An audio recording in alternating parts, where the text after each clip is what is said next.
According to the American Library Association, this year has already seen a record number of book banning efforts. It is a trend being highlighted during Banned Books Week, an annual event taking place right now that celebrates the freedom to read. And Maryland Congressman Jamie Raskin has introduced legislation to formally recognize Banned Book Week, and he joins us now to tell us more about it. First, welcome to you, and good to have you on.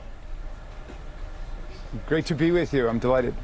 All right, before we get into your work against book bans, let's talk about the chaos that's taking place there on Capitol Hill, the ousting of former House Speaker Kevin McCarthy. Congress moving forward, what's your take on it? Well, it actually has some affinity to what we're dealing with the book bans, because there's an assault on the basic norms of American democracy. We pay our debts, we pass a budget. All of those things have been thrown into chaos in Congress, and the extremism and fanaticism that Kevin McCarthy catered to for the last 9 months came to devour his own speakership.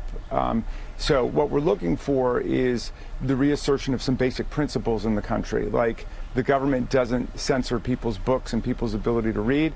We pay the bills of the country, and we pass a budget, and we should support our democratic allies around the world, like Ukraine. So the House is planning to vote on a new speaker next week. I'm curious, are there any Republicans that you would support? Well, the Democrats, of course, voted 15 times for our leader, Hakeem Jeffries from New York, back in January. Hakeem is a super well-organized, super efficient, super fair leader who's committed to the success of everybody in America, and we think he'd be a terrific leader, and we're open to any thoughtful Republicans who don't want to get caught up in the MAGA madness to come on over and support Hakeem, and he will run a very fair and very well-organized House of Representatives that won't embarrass all of us with the chaos and the constant antics and conflict that we've seen under the Republicans. All right, down to your legislation regarding Banned Books Week. Why is it important that Congress recognize this on a national level? Well, because it all starts with the First Amendment, which is in our national document, the Constitution of the United States. You know, we've seen more than 3,000 individual book bans in a majority of the states, in 33 states.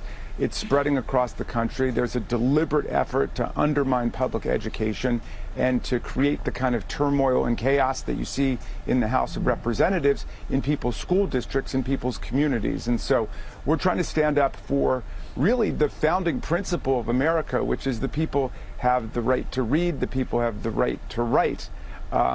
And of course, nobody's talking about giving Playboys to kindergartners. That's not what this is about.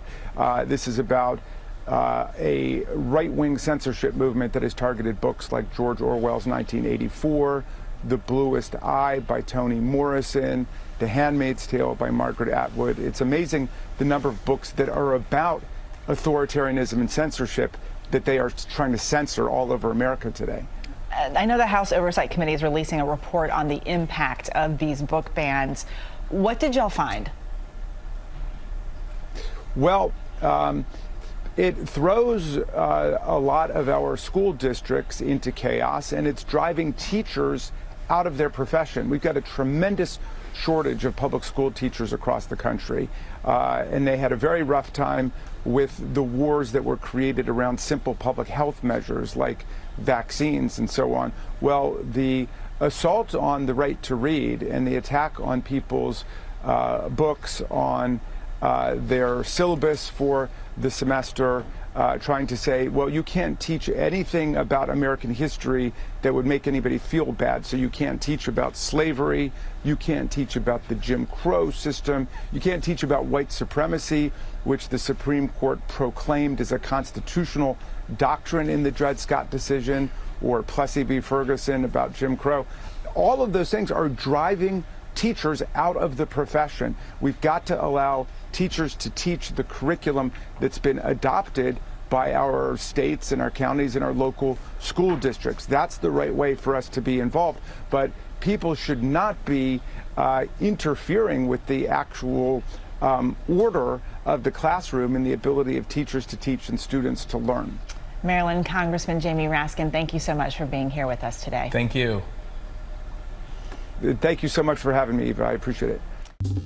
Well, hey there, GMA fans. Robin Roberts here. Thanks for checking out our YouTube channel. Lots of great stuff here. So go on, click the subscribe button right over here to get more of awesome videos and content from GMA every day, anytime. We thank you for watching, and we'll see you in the morning on GMA.